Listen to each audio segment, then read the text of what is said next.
My name is Ayan and I'm going to teach you how the drum brake assembly system works. Starting off, we have the drum.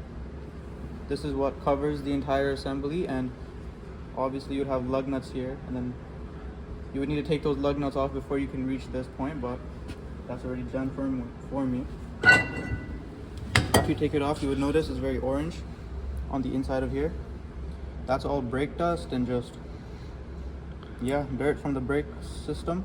You need to clean that up before you reassemble it, because dirt is bad for any system in the vehicle. So over here you have the wheel cylinder. This is the main component. Now we'll get to that in a bit. Over here you have returning springs. You have the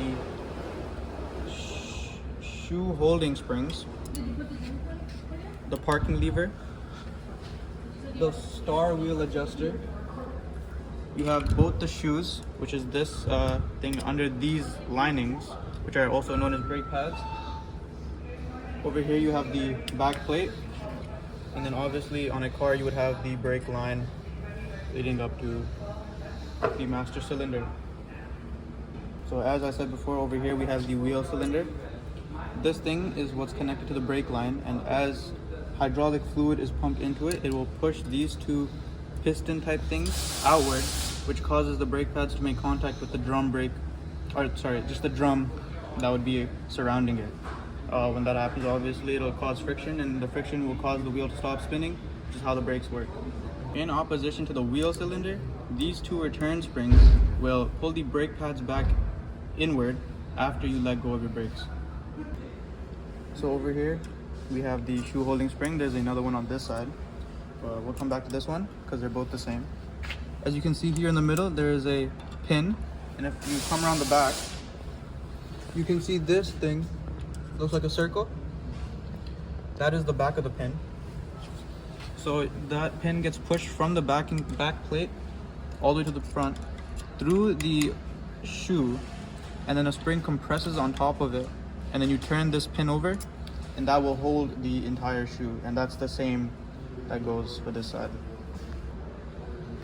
So over here you can see the star wheel adjuster, and this is where it gets a little complicated. Over here you can see the adjuster lever, and you can see how it kind of makes contact with this star over here. So basically, as your brake pads get worn out, it obviously increases the distance between it and the drum. So what this adjuster lever does, it'll push the star, it'll turn the star, which will cause this entire lever to expand and push the brake pads out. So as your brake pads deteriorate, it'll still make contact with your drums. As we all know, brakes are very important for every vehicle. You don't want to not have brakes, because how are you going to stop, correct? Your brake pads, these obviously wear down a lot more than other parts in the vehicle. So over here we have a tool. These can be bought or even made. This one I'm pretty sure is 3D printed. This one's pretty fancy too. Over here you can see the measurement, and the color would mean needs to be changed, recommended to change, and you're all good. So what I'm going to show you is how you could use this on your own brakes, so you would know when to maintain them. I'm going to start off over here with 632.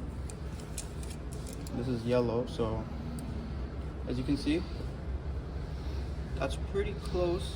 I would say that is 632. And since it's yellow, you would obviously be recommended to change them. It's not needed, I guess you could say, but if you are using your brakes pretty often, like in trucks, highways, if you're hauling things, towing things, you would probably want to change them. But if you're kind of just a commuter, grocery getter, you should still be good for a couple thousand miles probably. It is a not so healthy 6:30 in the morning on a Monday, but I was just revising the video, and then I realized I forgot to mention something and I made a mistake. The thing I forgot to mention was, when you're measuring the brake pads, you want to measure them in different spots. So you want to do it like at the top, in the middle, and the bottom. But for example, let's say you're measuring the top and it says it's like 4:30 seconds, and then you measure the bottom and it comes out to like 6:30 seconds. That's obviously not right, and that could mean that your star wheel adjuster isn't pushing out the bottom of your brake pads far enough to make contact with the drum. So you'd want to get that checked out. The thing I made a mistake about was I mixed up the, lifetime of that brake pad. Let me clear that up. If you're using the vehicle on highways and stuff, you're not going to be braking as often. But if you're using it in the city, you are. So with that specific brake pad, you'd probably want to get it serviced if you're using the vehicle in the city. But if you're using it on the highway, you could probably get away with going a couple more kilometers. But yeah, I made a mistake, but I am human. So as you can see here, all the little size pieces, the medium size pieces, and the big size pieces, all of them have to work together in the drum brake assembly, otherwise it would not work properly. All of them have their own unique jobs to do, and yeah, it's not that complicated when you understand what's going on. So I have been Ayan Azad, and I have taught you the drum brake assembly works. Thank you for watching. The way, I meant to say the way a drum brake assembly works. Thank you for watching.